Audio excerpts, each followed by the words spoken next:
Når talen falder på oprindelige befolkninger, så tænker du måske først på Amerikas indianere, Australiens aboriginals, New Zealands maorier eller Grønlands inuitter. Der findes faktisk en oprindelig befolkning meget tættere på dig. Samerne. Spredt ud over et område omkring og nord for Polarcirklen i Norge, Sverige, Finland og Rusland findes den oprindelige befolkning, som på utrolig mange måder ligner alle os andre i Skandinavien, når det kommer til ansigtsform, hudfarve, hårfarve og levevis.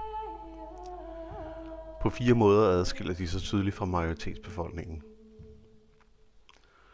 Der er en del af deres DNA, som viser, at de er en selvstændig gruppe. De har egne sprog, de har en egen kultur, og nogle lever stadig en semi-nomadisk levestil, hvor de driver store rensdyrflokke på 2 årlige vandringer mod nord og syd for at finde bedre foderområder. Samerne nedstammer fra de første mennesker, der vandrede med renerne op til området omkring Polarcirklen, da den sidste istid sluttede for over 10.000 år siden. Den samiske kultur er udviklet over tid, og først omkring år 800 efter vores tidsregning er de begyndt at blande sig med andre befolkningsgrupper. I begyndelsen har mødet ofte været fredeligt, og det fortælles blandt andet, at den store norske vikingekonge Harald Hårfager giftede sig med den samiske prinsesse Snøfrids Våsedatter. Det fortælles også, at de norrøne samfund i Norge handlede ivrigt med samerne. Omkring år 1200 blev grænserne tydeligt trukket op mellem Norge og Sverige, og disse grænser gik gennem samernes område. Dermed opstod en del konflikter, og mange samere blev dobbeltbeskattet, når de drev renerne over grænsen. Fra 1500-tallet steg trykket på samerne med krav om at opgive de nomadiske livsstil, at afgive områder, at tale norsk eller svensk og navnlig at blive kristne. Missionsvirksomheden kulminerede i 1700-tallet, hvor der ikke blev set med milde øjne på hedenskab. I 1800-tallet var alle samerne blevet protestantiske kristne, og man forbød mange steder de traditionelle samiske navne. Nationalismen blev en drivende kraft i samfundsudviklingen. Ideen om, at alle nationen skulle tale samme sprog og dele samme kultur blev udbredt. Myndighederne følte sig ikke sikre på, at etniske minoriteter var loyale.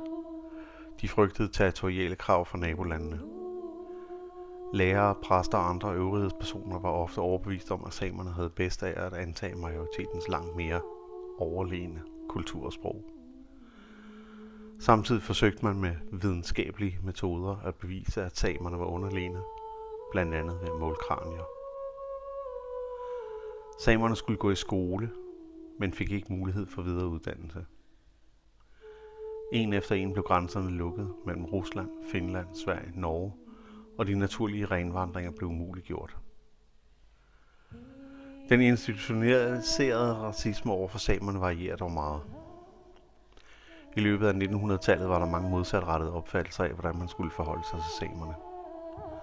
Deres produktion af rensdyr, kød og skind ved at udnytte uopdyrkede egne af landet var en fordel for samfundet, men der var stadig en stor skepsis for tanken om at lade folk leve i den egen kultur, navnlig en kultur og etnicitet, som de delte tværs over grænsen til fjendeland. I 1902 kom jordsalgsloven i Norge, som sagde, at kun norske statsborgere, som talte norsk, måtte eje jord. På dette tidspunkt var samerne mere undertrykt end nogensinde før eller siden. Den 6. februar 1917 blev den første politiske forsamling af samer i Norden holdt i Trondheim. 2. verdenskrig ramte meget forskelligt. Hårdest i Norge, Finland og Rusland. Mildest i Sverige. Reetableringen af samfundet efter krigen havde det mål at bringe samme industrialisering og orden, som fandtes i syd, til de nordligste egne, uden at interessere sig for samernes interesser og erfaringer. Samerne var stadig ikke anerkendt som et folk og tabte hurtigt terræn. Flere og flere samer blev fuldt integreret i det omgivende samfund, både sprogligt og kulturelt, samtidig med at de fik samme rettigheder som andre statsborgere med hensyn til ejendom og uddannelse. Det store vendepunkt i samernes selvforståelse og modstandsvilje kom i 1979 ved den såkaldte Alta-konflikt, hvor samerne fik nok og protesterede kraftigt mod opbyggelsen af et vandkraftværk i Norge, der ville oversvømme flere byer og store græsningsarealer. Ved demonstrationer mellem 79 og 81 blev over 2.000 samer arresteret og retsforfulgt. Samerne i Sverige blev særlig hårdt ramt af Tjernobyl-katastrofen i 1986, da radioaktivt nedfald gjorde, at mange af deres rener måtte aflives. Samerne blev først officielt anerkendt som et urfolk med særlige rettigheder i Sverige i 1977, i Norge i 1992 og i Finland i 1996. Sametinget findes i Norge, Sverige, Finland og Rusland. Sametinget i Norge og Finland er selvstændige, selvstyrende organer. Sametinget i Sverige er et statsforvaltningsorgan, mens Sametinget i Rusland naturligvis ikke er anerkendt af regeringen. De 3 sameting i Norge, Sverige og Finland samarbejder i Sametingets råd, som blev oprettet i år 2000. En sameby er både en juridisk konstruktion og et område, som er særligt skabt for samerne.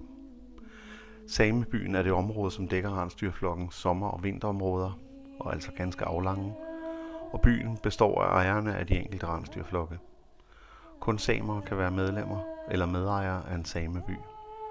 Samebyer må ikke have andre økonomiske interesser end rensdyrdrift. Ordet sameby er svensk. I Norge hedder det renbetesdistrikt og i Finland paliskunta. Som det fremgår i historien, har samerne været udsat for grov institutionaliseret racisme, navne mellem 1700- og 1900-tallet. Alt fra undertrykkelse af religion, navne, sprog og livsstil, til fratagelse af områder og tvangssterilisering. Fra 1970'erne er samernes rettigheder blevet anerkendt i stigende grad, og i dag nyder samerne i Sverige, Norge og Finland særlige rettigheder med samebyer, samisksprogede skoler og både nyheds- og børneudsendelser på egne sprog på det nationale tv. Det møder dog stadig modstand i visse grupper af majoritetsbefolkningen, og det er ikke usædvanligt at vejskilte, hvor det svensk, norsk eller finske bynavn og det samiske bynavn er repræsenteret, bliver skudt i stykker, ligesom der lægges gift ud mellem renerne, og samerne bliver udsat for trusler og vold i byerne. Samerne er blevet kaldt mange forskellige ting, men det mest almindelige har i mange år været lapper. Og den dag i dag hedder et stort område i Sverige stadig Lapland.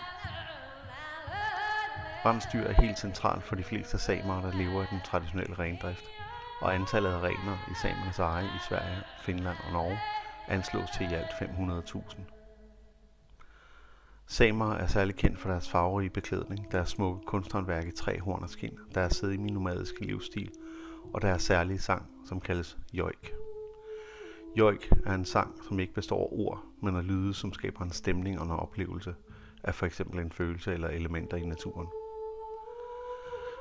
De fleste samere er i dag i høj grad integreret i majoritetsbefolkningens kultur, ligner, bor og taler som majoritetsbefolkningen og er medlemmer af den kristne kirke. Tidligere blev ægteskaber indgået ved at friherrens familie simpelthen købte bruden for en aftalt sum. Det er ikke almindeligt mere, men af hensyn til traditionen er store gaver til brudens familie stadig velset som medgift. Oprindeligt var samerne shamanister og dyrkede naturens ånder, solen, månen, vandløb med mere. Kristendommen blev for alvor udbredt i Sverige og dermed Finland med den svensk-samiske præst Lars Levi Lestadius, som var fortaler for en meget streng fortolkning af den lutherske lære. I dag kaldes den særlige samiske gren af kristendommen for lestadianismen. På den norske side var det missionæren Thomas von Westen, kaldet samernes apostel, der organiserede samemissionen fra ca. 1715. Han indsamlede og brændte shamanistiske genstande og forbød traditionelle samiske navne. Af ca. 75.000 samere taler knapt en tredjedel samisk. Resten taler norsk, svensk, finsk og russisk. Der findes dog ikke kun ét samisk sprog, men 9 forskellige.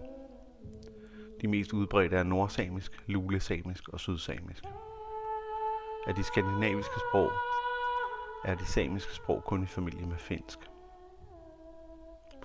Samernes traditionelle boliger er lavu, et konisk telt med et ildsted i midten, og en kåte, som er bygget af f.eks. tørv, eventuelt forstærket af tømmer. Lavu bruges af de nomadiske samer, når de driver de store rensdyrflokke til bedre foderområder. Lavu minder på mange måder om en nordamerikansk tipi, men er oftest lidt lavere eller bredere. Ildstedet er stensat, og mellem ildsted og teltvæggen modsat indgang opbevares kogegrej og fødevarer. Størstedelen af samerne bor nu i almindelige huse og lejligheder i byerne. De samer, som har rensdyrflokke, tager en lavu med, når rensdyrflokkene flyttes. De lever dermed en semi-nomadisk livsstil. Tidligere brugte man ofte rensdyrtrukne slæder ved flytningerne, hvor det i dag er mere almindeligt med snescootere og offroad motorcykler. Samernes traditionelle håndværk og kunsthåndværk kaldes duoji og består primært af brugsgenstande fremstillet af træ, horn og skind. Ofte omtales duoji som samisk sløjd. Der findes hvert år i begyndelsen af februar et berømt og nu mere end 400 år gammelt marked for duoji i Jokkmokk i Sverige. Kosten afhænger naturligvis meget af hvilken livsstil den enkelte har. Kystsamere lever meget fisk, imens den store majoritet af nomadesamere naturligvis lever meget rensdyrkød, stegt, kogt, tørret osv. sammen med bær, inderbark og fladbrød. Naturligvis har moderne fødevarer haft stor indflydelse på, hvad samerne spiser i dag, hvor ris, kartofler, bønner, kål og spandevis af stærk kaffe udgør en stor del af samernes kost. Rensdyrkødet har dog altid en central placering, da samerne er store producenter af det, og i visse områder endda har eneret på rensdyrhold. Som en humoristisk indslag har samerne endda opfundet en særlig burger med rensdyrkød, der kaldes en lapdonalds. Samernes traditionelle dragt er i hovedsagen ens for begge køn.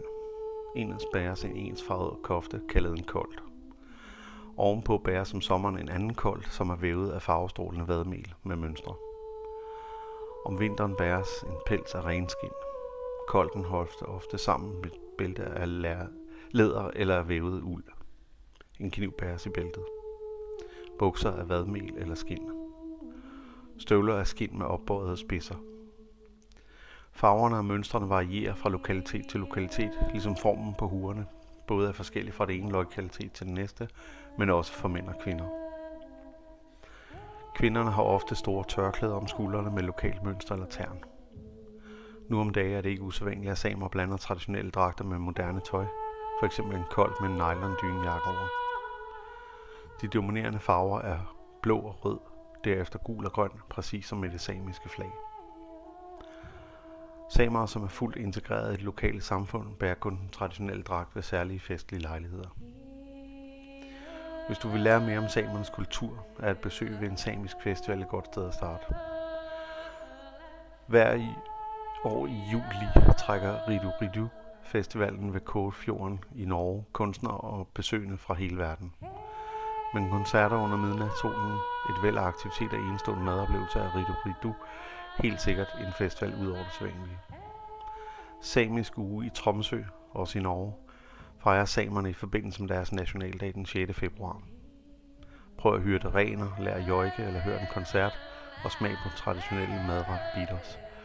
Du kan også overvære det nationale mesterskab i lasso, der finder sted på torvet. I begyndelsen af februar hvert år er det traditionelle samiske marked i Jokkmokk i Sverige, hvor samere fra hele Norden mødes for at handle og feste. Samisk påskefestival i Kautokeino i Norge er et mødested for familier og folk i alle aldre. Programmet er spækket med koncerter, udstillinger samt sjove aktiviteter, såsom snescooter, cross og rensdyrvæddeløb. Andre interessante festivaler er Samisk Musikuge i Alta, Tanner Winter Festival og Festival Skapmar i Lettesby, alt sammen i Norge.